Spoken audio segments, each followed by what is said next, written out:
wabarakatuh. Kami dari kelompok 4 akan mempresentasikan drama tentang sejarah serangan umum 1 Maret yang diperankan oleh saya sebagai Letnan Kolonel Soeharto. Saya Syafin Radjariani sebagai pasukan Belanda 1. Saya Dea Bunga Sari sebagai penjual sayur dan TNI. Saya Raina Nindya Sama sebagai narator. Saya Laura Kennya Tompin sebagai penjual sayur dan TNI. Saya Ibnu sebagai istri Sultan Hamengkubuwono. Saya Raditya Putra Mardika sebagai pemimpin pasukan Belanda.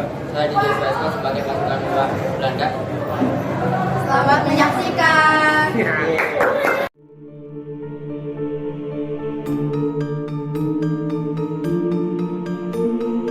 Serangan 1 Maret 1949 menjadi saksi perjuangan tentara negara Indonesia melawan sekutu Belanda di Yogyakarta. Serangan 1 Maret 1949 adalah sebuah respon agresi militer Belanda kedua yang hendak menjadikan Yogyakarta sebagai sasaran. Kala itu, Yogyakarta menjadi ibu kota Indonesia karena situasi di Jakarta yang tak aman meski proklamasi kemerdekaan sudah dilakukan. Kami mempersembahkan karya kami, sejarah serangan 1 Maret 1949. Inilah Radio Republik Indonesia dengan sari berita penting, perintah kilat nomor 01-TB-48. 1. Setelah telah diserang. 2. Pada tanggal 19 Desember 1948, Angkatan Perang Belanda menyerang kota Yogyakarta dan lapangan terbang. 3. Pemerintah Belanda telah membatalkan persetujuan gencatan senjata. 4. Semua angkatan perang menjalankan rencana yang telah ditetapkan untuk menghadapi serangan Belanda. Dikeluarkan di depan pada tanggal 19 Desember 1948 jam 08.00 kepada Panglima Besar Angkatan Perang Republik Indonesia.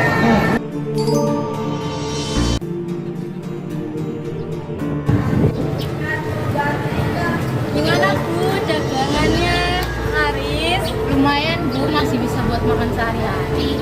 Katanya udah merdeka, tapi kok masih susah ya? Di sini mah masih mungkin Bu, di kota mau makan saja harus menjual harga benda. Pasar di kota banyak yang tutup Bu, sangat prihatin lihat orang-orang. Ada juga yang tidak kuat dan malah memihak ke Belanda. Ya udah deh, tunggu perintah masalah saja Bu, siapa tahu keadaan cepat membaik. Salah Ibu, ya Bu, kita harus berjuang merdeka. Saya duluan ya Bu, matur nuwun. Sementara itu, di markas TNI Godean Sleman, Letnan Kolonel Soeharto bersama anggotanya mulai merencanakan cara untuk mengusir Belanda dari tanah Yogyakarta. Belanda tidak akan bisa berbuat banyak. Kita harus menggerakkan pasukan Indonesia dan bekerja sama dengan pemerintah sipil. Dalam hal ini, Sri Sultan dan Wali Kota. Serangan gerilya pada pos-pos Belanda akan dilakukan berdasarkan operasi masing-masing. Saya setuju, kita harus melakukan perlawanan sesuai perintah Panglima. Saya setuju ya. Pegawai Belanda menyuruh para rakyat untuk takut, tapi para rakyat tidak mau karena ingin dikatakan oleh Sri Sultan. Saya yakin pasti masa depan akan berjalan. Syukurlah kalau rakyat tidak mau diajak bekerja. Sudah sepantasnya kita berjuang hingga batas akhir, karena hanya itu yang dapat kita lakukan kepada ibu. Rasanya saya mendengar bahwa pegawai Belanda akan melaksanakan PBB pada bulan Februari 1945. Itu hanya akal-akalan Belanda saja untuk menjatuhkan Indonesia. Belanda menghasil pihak luar negeri untuk mengadakan sidang agar Indonesia jelas merdeka. Ini tidak boleh dibiarkan. Kita harus mengusir Belanda dari tanah Nusantara demi Indonesia yang merdeka. Merdeka, merdeka, merdeka. Perlakuan Belanda pada Indonesia makin menjadi-jadi. Istana negara telah diduduki Belanda. Presiden, wakil presiden, serta para menteri ditangkap dan diasingkan keluar Pulau Jawa. Sebagai satu-satunya pemimpin di Yogyakarta, Sri Sultan Hamengkubuwono ke-9 berinisiatif untuk melakukan serangan besar-besaran kepada Belanda untuk membangkitkan moral tentara dan rakyat yang akan dilancarkan sebelum dilaksanakannya sidang Dewan Keamanan Perserikatan Bangsa-Bangsa untuk mencegah itu terjadi. Dia juga meminta Letnan Kolonel Soeharto untuk menemuinya di gedung keraton. Kini keadaan Indonesia telah hancur. Tentara nasional saja tidak bisa untuk menjaga kestabilitas keamanan negara. Untuk apa Indonesia dipertahankan? Kemiskinan sangat parah. Negaranya pun tidak bisa mengelola negaranya sendiri. Untuk apa Indonesia dipertahankan? Saya setuju Jenderal. Lebih baik kita rampas saja tanahnya daripada rakyat terus menerus di sendiri untuk merdeka. Berat sekali Jenderal, kita harus segera menghubungi PBB untuk melaksanakan sidang untuk memutuskan bahwa Indonesia tidak pantas untuk mereka.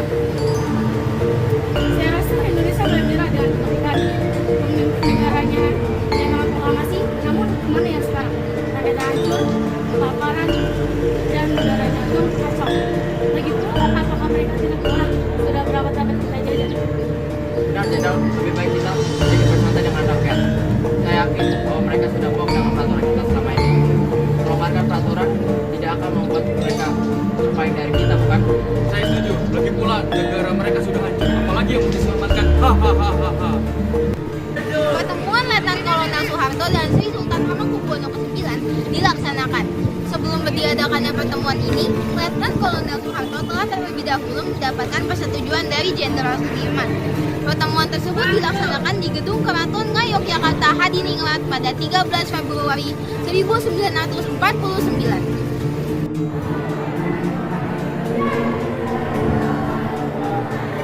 Selamat malam, Sri Sultan. Malam, Letnan.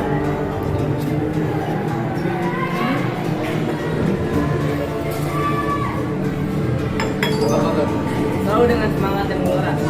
Jadi, bagaimana rencana sebelum kajian Saya dan Sudirman telah setuju untuk melakukan serangan terhadap Belanda sebelum kedatangan sudah berpikir.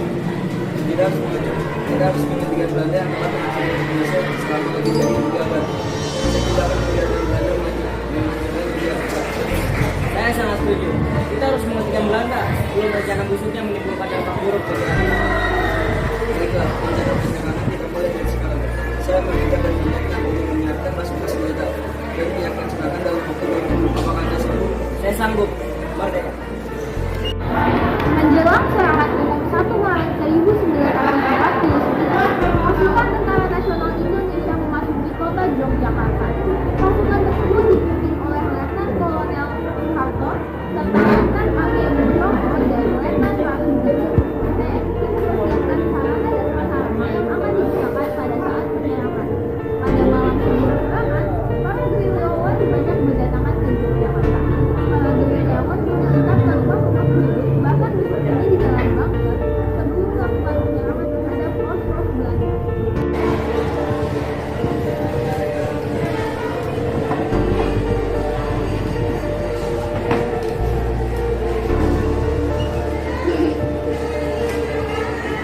Bagaimana semuanya? Sudah siap? Seluruh kota semua sudah dikosongkan dan pasukan dengan banyak tempat meninggalkan pos. Kita dapat mengambil senjata Belanda di pos. Sekarang sudah dimulai. Mari kita mulai. Rakyat mulai menyisir ke bukit-bukit dan lembah-lembah. Pasukan TNI mulai menyisir ke pos-pos yang telah direncanakan.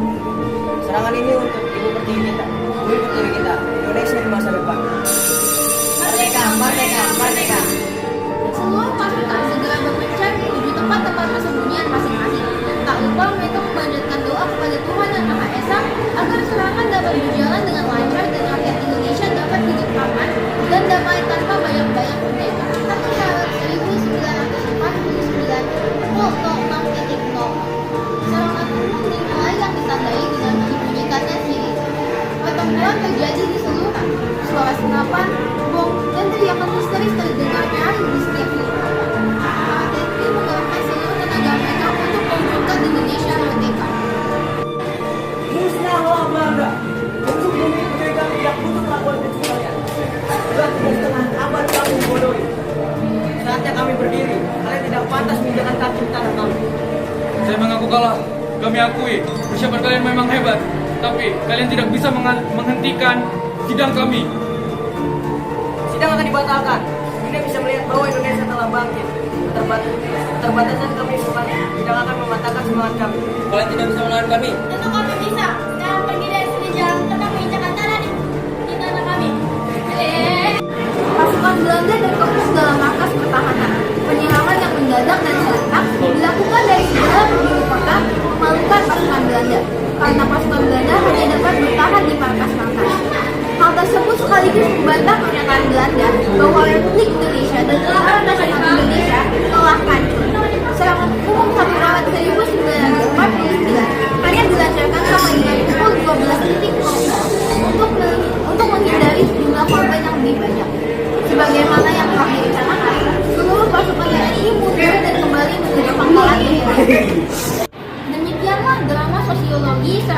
1 Maret 1949 yang telah kami tanggalkan. Pesan moral yang mampu dipetik yaitu